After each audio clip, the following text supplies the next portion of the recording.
Kazuma was a Rizzless fool who had died in the most comically pathetic way ever.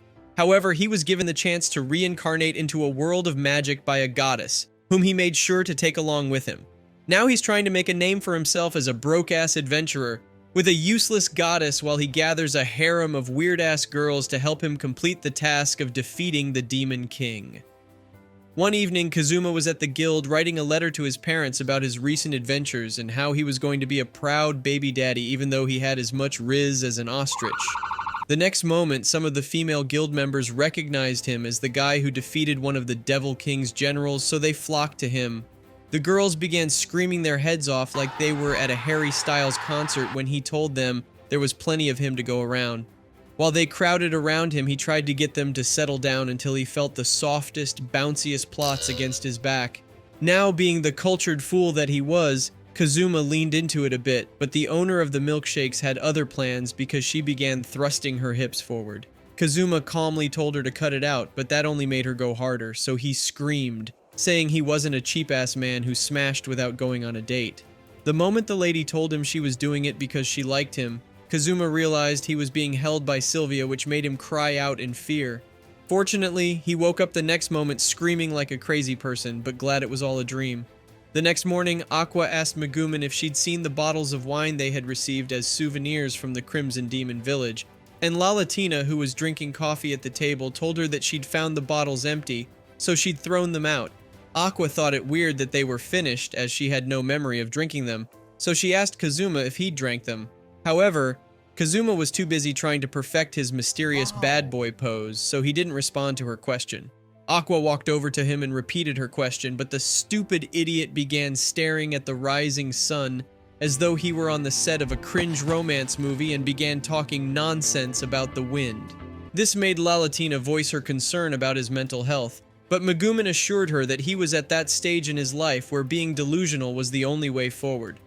Suddenly, Kazuma screamed and grabbed hold of his hair, scaring Aqua, so she told him not to worry about the wine, but Kazuma turned to her and asked what she was talking about. Later in the day, the four of them went to the guild's restaurant to stuff their faces with food and attempt to drink themselves to death. After eating, Kazuma told the girls that he was going to become a monk, which surprised them. Nevertheless, Aqua advised him to join her order, but Kazuma told her he'd rather make out with Shriek than do so. Lalatina then asked why he suddenly wanted to become a monk, so he explained that he had once believed he was in his popular arc when Yun said she wanted to be his baby mama, and after he'd slept in the same bed as Megumin. However, he was still a pathetic virgin who was nearly forced to make plot with some ugly orcs and had gotten PTSD when he committed a lover suicide with a chimera. He told them that after going through all of the traumatic experiences, he had concluded that he was going to die without getting laid. Aqua then hugged him, saying she would share some words of wisdom to lift his spirit, but the bird-brained idiot started talking about her stupid order, which only made him mad. He immediately got up from his chair and said he was switching jobs from adventuring to monkhood. He then went to the receptionist and asked her to give him directions to the nearest temple, which she did. Before he ran out of the guild, he confessed to the receptionist that he had once had a crush on her. Soon after, Kazuma began his journey to the temple with the girls right behind him, and Lalatina trying to convince him not to do it. Aqua told her to let him be, as his inability to commit to things was the inspiration behind Central C's commitment issues. She said that by nightfall he'd be looking for the nearest bottle of booze so he could outdrink Zoro in a drinking contest. Kazuma heard what she said and told her to shut up, which only led to the two fools bickering like siblings. As Megumin watched them argue, she remembered how Kazuma had stood by her when she was trying to master her magic. When she snapped out of it, she heard Kazuma tell Aqua that his resolve was as strong as the mountain next to them. Aqua immediately burst out laughing and told him not to delude himself into thinking he was the Avatar or something. Lalatina tried to beg them to stop behaving like spoiled brats, but they refused to listen until Megumin tried to include herself in the conversation. Kazuma immediately told her that he didn't want advice from a surfboard loli with no curves. Enraged by his words, Megumin said she would blow his resolve sky high just to prove that it was as useless as his sausage. Immediately, she activated her magic and blew up the mountain, so they had to spend the night there as no one was willing to carry her the rest of the way. As they sat around the fire, Kazuma complained about Megumin's recklessness, but stopped when he heard Sylvia's ghost talking to him. Lalatina then asked if he was okay keeping watch while they slept, and he assured her that he was because at home he hardly got any sleep. Megumin asked why it was so, and he explained that he usually spent the night raiding dungeons and slaying monsters with his friends. Lalatina and Megumin were impressed by this, but Aqua told him to explain that all of that happened in his video games. Later on, while Lalatina and Aqua were fast asleep, Megumin asked Kazuma if he wanted to return home someday. He told her that even if he wanted to, there was no way it would happen. So she asked what his parents would say if they ever found out he wanted to end their bloodline by becoming a monk. Kazuma told her to mind her business, but she cut him off by saying he had helped her maintain her connection to her explosion magic. She told him that she hoped to one day show him a perfect explosion of 200 points, which made him say living with them wasn't a bad thing.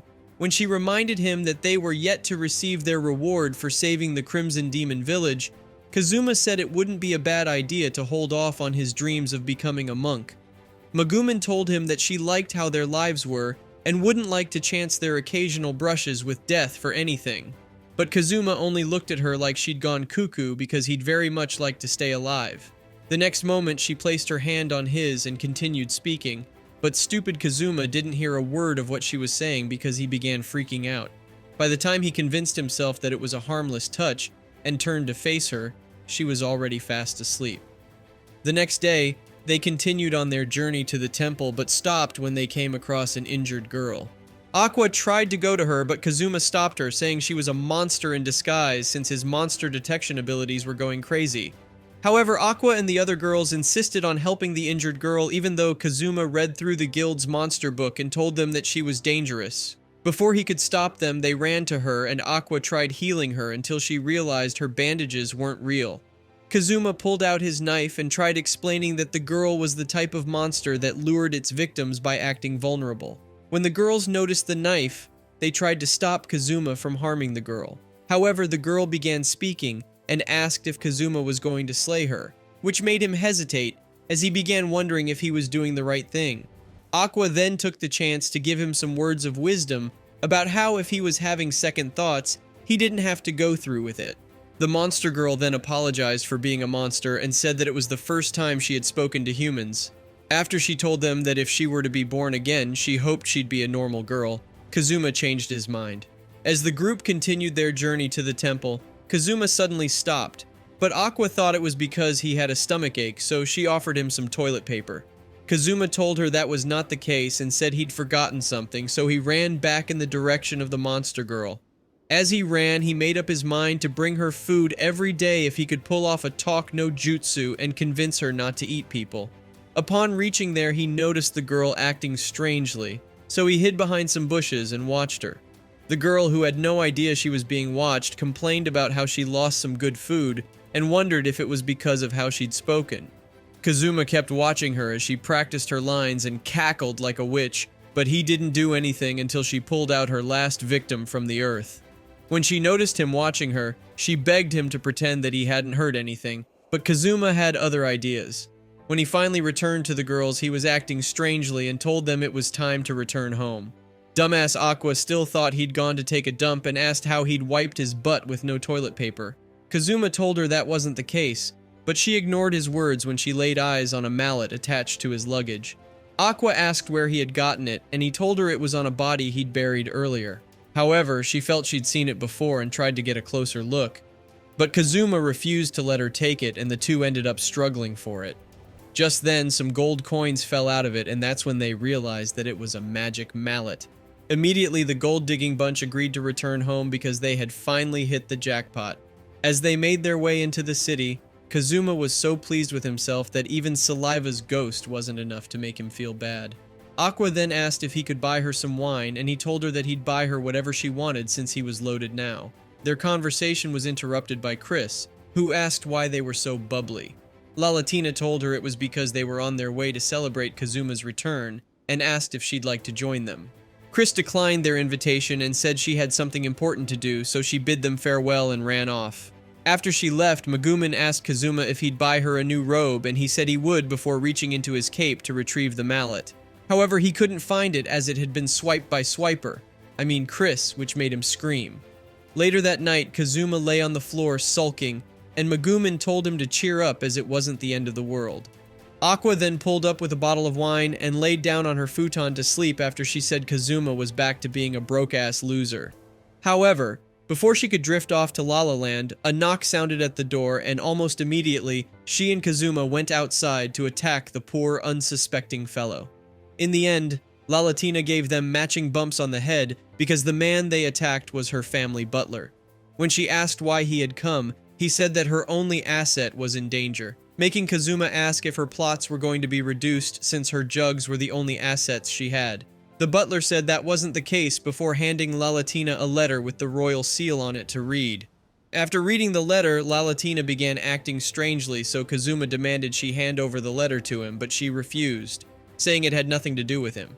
Kazuma ignored her words and used his steal ability to take it from her, after which he read it out loud for the others to hear.